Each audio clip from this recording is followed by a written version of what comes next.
kasih Allah kerana Dia insan mulia, sedangkan diriku insan biasa.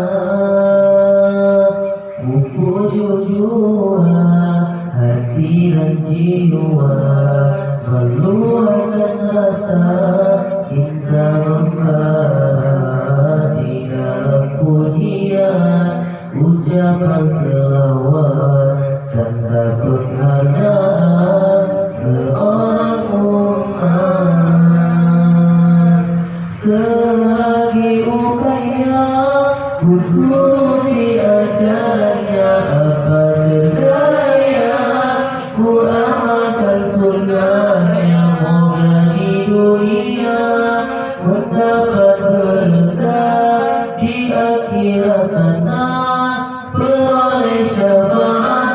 Kerana pribadinya aku terpesona, kerana budinya aku jatuh cinta, rinduku padanya tiada terkata. Nantikanlah aku di taman syurga.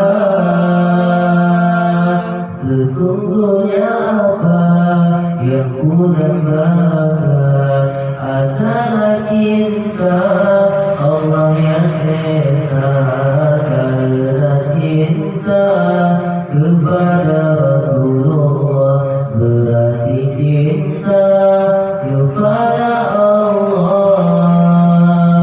Selagi upaya ku turuti ajarannya apa berdaya, ku amalkan sunnahnya, moga di dunia mendapat berkah, di akhirat sana peroleh syafaat. Kerana pribadinya aku terpesona, kerana budinya aku jatuh cinta,